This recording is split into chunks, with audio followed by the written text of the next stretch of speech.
Hello again, it's Doug the Two-Minute Gardener. This one's about how to build a big retaining wall for a brick patio. This was a big remodel, and the most important part of it was the part that most people never see, and that was the retaining wall. So that's the most important part of this video. This is what the yard was before.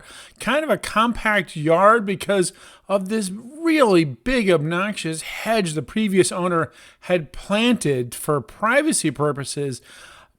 But it has a spectacular view. So in addition to the whole yard looking horrible, what a great before video, by the way, when you stick your head through the little opening, the yard actually goes on for quite a bit more, and it has a wonderful view.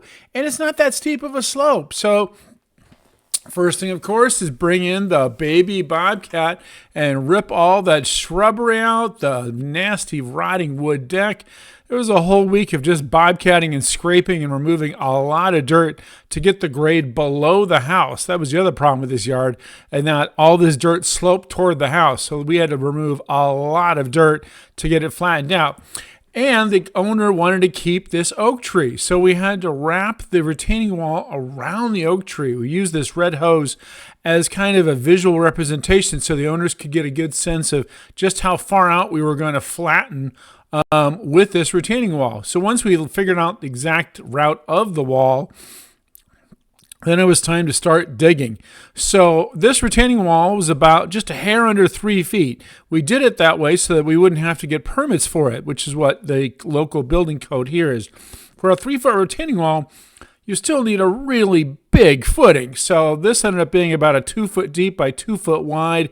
Actually, it was 32 inches wide at the bottom footing, which used about 5.5 yards of concrete. So here we are with a long pumper run all the way to the back to pump all the concrete. So it's important when you're doing this kind of wall that you have all the block needed for the base course standing by, ready to go once you're done with the concrete and you've laid it all in, because that base course is going to get set in the wet concrete. So make sure you have all that CMU block ready to go as soon as that concrete starts to dry, so that can lock that base course in, which is what these guys are doing. They're getting ready to start dropping brick in there as soon as they are done with all that concrete. And it was a lot of the block. These are concrete masonry unit blocks. Each one of those weighs about 30 pounds, so it was a heck of a workout. So once it's all laid, all the concrete's poured in, then it's time to start laying the block. Now notice, because it is a retaining wall and it's retaining about 3 feet of height, you have to do rebar buried in the concrete footing. It's really important that you do that for supporting it. Once all these blocks are in place, then it's going to actually be backfilled with more concrete to really give it some strength. Also notice that there are drainage inlets down there. They actually daylight to the bottom of the retaining wall because we want the water to slope toward that, and the wall will be sealed when it's done, and then go into these French drains behind it. So here's the basics of laying down the block. You can see how he's just laying down the mortar again and again and again and again. Very efficient because they used a lot of block for this. And usually he was doing about 8 at a time, and then he would come in and lay the block. Now, they actually had 2 guys laying block, and one guy was just a muscle. All he did was move blocks in place to make this as an efficient operation as possible. And we also had some really nice weather this week. It took about a week to lay all this block because this was quite a lengthy curving wall. It ended up being almost 90 feet long as it wrapped in and out of the yard. There were stairs down the middle because, again, we wanted a nice flat patio. Half the patio is going to become a beautiful brick patio for the adults to play on.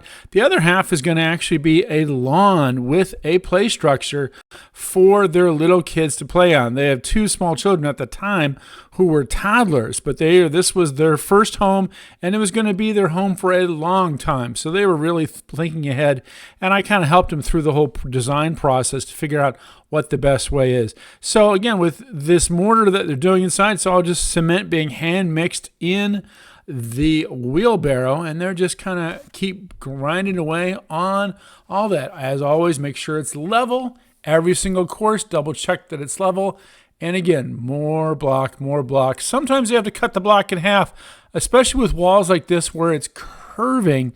That involved a few cuts, even though it's a fairly flat wall. Because of these curves, they had to do some cutting. And admittedly, these guys are used to working on my designs because I tend to love curving walls, curving patios, as you're going to see with the finished product. So again, set the concrete, set the mortar, set the blocks. There's the muscle guy moving the blocks back and forth as the guys move along and do block after block after block. Lots of careful work to get it exactly set right so that both sides are nice and even. And then they have the capping block, and this is going to give it a nice finished cap once it's all done. And then you can see the smoke because they're saw cutting up some of the block as they go. So now the wall is actually finished. They're going to go back in and fill the concrete, fill the cells of the wall with concrete to really give it some extra stability. And then they're going to do a stucco cap on top of that. Here it is with the scratch coat. They're actually going to do just a plain white Santa Barbara stucco coat, and there you can see the cells are all filled in and it's looking great. Now that the wall's in place, it's time to pour the concrete patio. So it's actually going to be a brick patio as a concrete sub base to support all those bricks. And so after doing a week and a half of laying the block wall, now they're going to do a week and a half of laying bricks. And we did a herringbone style, a basket weave style with these bricks in this yard. Also notice when you're laying the bricks, it's really important that you keep checking your level and making sure that it goes toward the drain. See the little circle in the middle? That's the actual drain for the whole patio, because it's important with any kind of patio, concrete, pavers, bricks, that you want to make sure that that is draining away from the house and toward a drain, and that daylights out toward where the wall is, which in turn daylights out to the back of the property. If possible, daylight to the front of the property, but that was not a feasible prospect with this because the front of the property was just a little bit higher than the backyard, and so they had to daylight it out. All right, they chose this wonderful old white style of brick, and as I said, the other side is going to be the kid play yard. Here's a look at the wall when it has its nice white stucco finish. We did a lovely arbor over the little gate there. On top of the wall, we did this wonderful cable railing, and we attached these very fragrant jasmine vines. They're going to fill that in. The cable railing is important because it is a 3-foot drop, and again, they're going to have toddlers running around. It's really important to make sure all the kids are safe. So let's take a look at it. Here again was the before. Big ugly patio, actually small ugly patio with a hedge, and now here is the after. A beautiful patio. The furniture is still being assembled in this shot, but you get the idea. And then we have this wonderful hot tub right on the edge, way past where the hedge was before. And when you sit in this hot tub, you now have this spectacular view. We also rigged new poles for the cafe lights. The old poles, I don't know if you noticed in the previous video, were bending. So now they have these new reinforced pressure-treated poles to hold the cafe lights. And here it is, the view, sitting in the hot tub. Beautiful sunset view. The oak trees leafing out. It survived the process with this wonderful curving wall. Also, I don't know if you noticed on the very top of the rail, we actually put a little railing there to put drinks on while you're enjoying the sunset view. Well, a big shout out to Unique Landscaping. Juan and his crew did a spectacular job on this project. Make sure to hit that like button if you enjoyed this video, and don't forget to share and subscribe. This is Doug, the 2-Minute Gardener, saying thanks for watching.